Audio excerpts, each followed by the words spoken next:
কেন কিছু কিছু দল পুরো বিষয়টিকে ভ্রান্তভাবে উপস্থাপনের চেষ্টা করছে?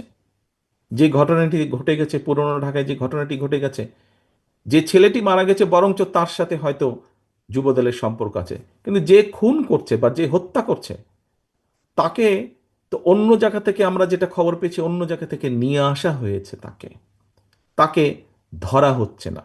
ধরা হলো, অন্যদেরকে অ্যারেস্ট করা হলো, তাকে ধরা হচ্ছে না। কি, তাকে আসামিও পর্যন্ত বোধহয় করা হয়নি এখন পর্যন্ত। কেন হয়নি? কেন ধরা হচ্ছে না? আমাদের পক্ষ থেকে তো একবারও বলা হয়নি যে তমুককে ধরা যাবে না, অমুককে ধরা যাবে, একবারও তো এই কথাটি বলা হয়নি।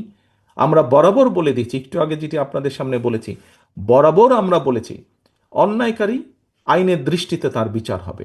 দলের সাথে তার কি সম্পর্ক, কিচ্ছু যায় আসে না তাতে। তাকে দল কোনো রকম প্রশ্রয় দিবে না কেউ যদি কোনো অন্যায় করে থাকে। তাহলে প্রশাসন ধরছে না কেন তাকে? আমাদের এখানে রিজভী আহমেদ সাহেব পরিষ্কার বলেছেন, দলীয় অবস্থান থেকে আমাদের যা যা করা প্রয়োজন আমরা প্রত্যেকটি, যেটি যেটি জেনেছি, তদন্তের পরে যাদের যাদের সম্পর্কে প্রমাণিত হয়েছে অভিযোগ, আমরা আমাদের দলীয় অবস্থান থেকে তাদের বিরুদ্ধে ব্যবস্থা গ্রহণ করেছি। আইন শৃঙ্খলা বাহিনী কেন তাহলে বসে আছে? আইন শৃঙ্খলা বাহিনীকে চালায় কে? বিএনপি তো চালায় না, চালাচ্ছে তো সরকার। তাহলে সরকার কেন ব্যবস্থা নিচ্ছে না তাদের বিরুদ্ধে?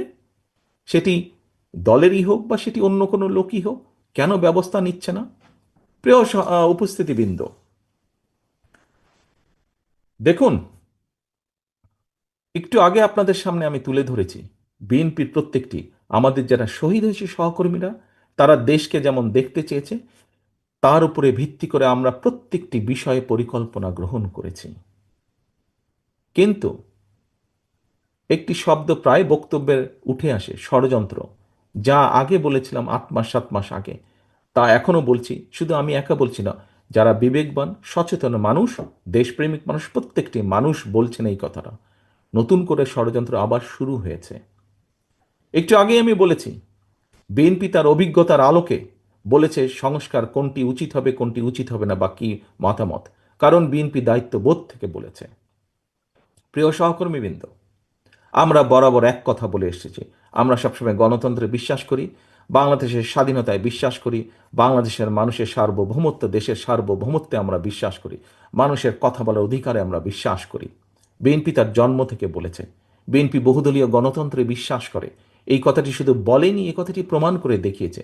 বিএনপি সংসদীয় গণতন্ত্রে বিশ্বাস করে।